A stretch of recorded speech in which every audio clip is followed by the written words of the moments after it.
بسم اللہ الرحمن الرحیم۔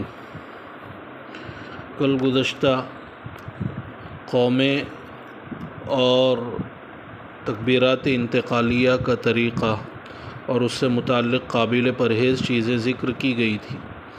آج ذکر کرنا ہے سجدہ کرنے کا طریقہ اور اس سے متعلق قابل پرہیز چیزیں۔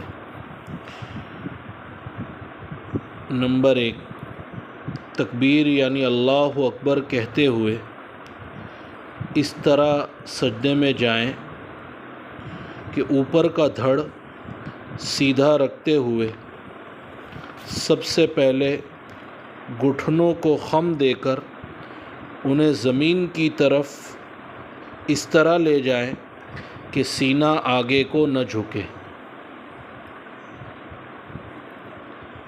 جب گھٹنے زمین پر ٹک جائیں اس کے بعد سینے کو جھکائیں، اور جب تک گھٹنے زمین پر نہ ٹکیں اس وقت تک اوپر کے دھڑ کو جھکانے سے حتی الامکان پرہیز کریں۔ نمبر 2، پھر گھٹنوں کے بعد پہلے ہاتھ زمین پر رکھیں، پھر ناک اور اس کے بعد پھر پیشانی۔ نمبر 3، ناک اخیر تک پورے سجدے کے دوران زمین پر اس طرح دبا کر رکھیں کہ ناک کا سخت حصہ بھی زمین سے لگ جائے، زمین سے اٹھنے نہ پائے۔ نمبر 4، سر اور چہرہ دونوں ہاتھوں کے درمیان اس طرح رکھیں کہ دونوں انگوٹھوں کے سرے کانوں کی لو کے سامنے ہو جائیں، اس طرح۔ نمبر 5،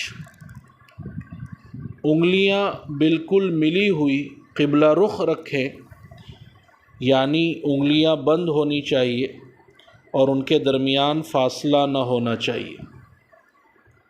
نمبر 6، بازو پہلو سے اور پیٹ رانوں سے علیحدہ رہے، لیکن بازو جماعت کی نماز کے وقت اتنے نہ پھیلائیں کہ پاس والے نمازی کو تکلیف ہو۔ نمبر 7، کوہنیاں زمین سے اٹھی ہوئی رکھیں۔ نمبر 8، کمر سیدھی رہے اور پیٹ زمین سے اتنا اٹھا رہے کہ بکری کا ایک چھوٹا سا بچہ گزر سکے۔ نمبر 9، پاؤں اس طرح کھڑے رکھیں کہ تمام انگلیاں اچھی طرح مڑ کر قبلہ رخ ہو جائیں، خصوصاً دوسرے سجدے میں پاؤں کی انگلیوں کو قبلہ رخ رکھنے کا اہتمام کریں، کیونکہ اس میں بہت زیادہ غفلت ہوتی ہے۔ البتہ جو لوگ اپنے پاؤں کی مخصوص بناوٹ کی وجہ سے تمام انگلیاں موڑنے پر قادر نہ ہو، وہ جتنی موڑ سکیں اتنی موڑنے کا اہتمام کر لیں۔ بلا وجہ انگلیوں کو سیدھا زمین پر ٹیک دینا درست نہیں۔ نمبر 10، دونوں قدموں کے درمیان اتنا فاصلہ رہے جتنا کہ قیام کی حالت میں رہتا ہے۔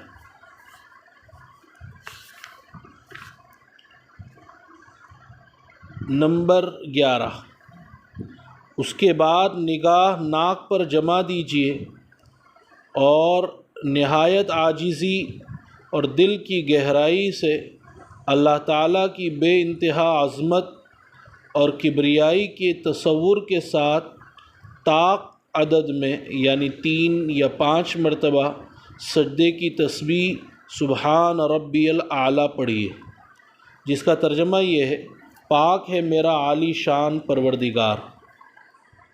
عورت اس کے اعضاء کے رکھنے کی ترتیب مرد کی طرح ہے، البتہ اوپر کا دھڑ شروع سے جھکا سکتی ہے۔ پیٹ رانوں سے اور بازو پہلو سے چمٹائے رکھے، کوہنیاں زمین پر بچھا دے اور سرین پر بیٹھ کر پاؤں داہنی طرف اس طرح نکالیں کہ اس طرح انگلیاں قبلے کی جانب رہیں، پاؤں کھڑے نہ کرے مردوں کی طرح، پھر کانوں کے برابر ہاتھ رکھے، انگلیاں خوب ملا کر رکھے، پھر دونوں ہاتھوں کے درمیان پہلے ناک پھر پیشانی رکھے، پیٹ رانوں سے اور پہلو بازوؤں سے ملا کر رکھے اور بازو زمین پر بچھا دے، غرضے کہ عورت خوب سمٹ کر سجدہ کرے۔ بعض عورتیں عموماً بلا عذر پہلے سرین رکھ کر بیٹھ جاتی ہے پھر گھٹنے رکھتی ہے، یہ مسنون طریقے کے خلاف ہے، اس لیے پہلے گھٹنے رکھے۔ فائدہ: حدیث میں ہے اگر کوئی ایسے وقت مسجد میں پہنچا کہ امام سجدے میں ہے تو اسے امام کے ساتھ کھڑے ہونے کا انتظار کیے بغیر سجدے میں شریک ہو جانا چاہیے۔ اس شرکت پر اجر و ثواب کے ساتھ ساتھ بعض محدثین کے بقول اس کے مغفرت کی امید ہے۔ اسی طرح اگر امام قعدہ اولیٰ میں ہو تو بھی شریک ہو جانا چاہیے، اس میں بھی کافی غفلت پائی جاتی ہے۔ سجدے کے وقت تصور یہ ہو کہ میں اپنی ذلت کی پیشانی رب اعلیٰ کی عزت کے قدموں پر رکھتا ہوں، جیسا کہ یہ تصور ہو کہ سجدہ کرنے والا رحمان کے قدموں پر سجدہ کر رہا ہے اور بزبان حال یہ کہہ رہا ہے، نکل جائے دم تیرے قدموں کے نیچے، نکل جائے دم تیرے قدموں کے نیچے، یہی دل کی حسرت یہی آرزو۔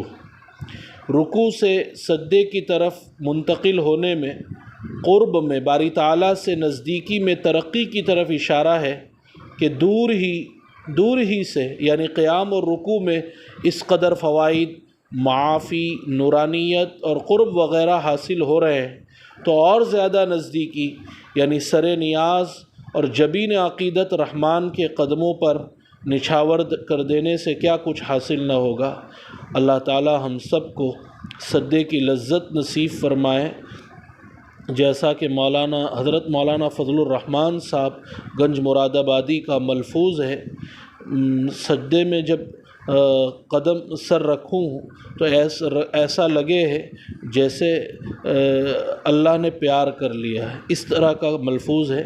اللہ تعالی ہم سب کو سجدے کی لذت نصیب فرمائے، اس کا صحیح طریقہ نصیب فرمائے۔ سبحان اللہ و بحمدہ، سبحانک اللہم و بحمدک، نشہد ان لا الہ الا انت، نستغفرک و نتوب۔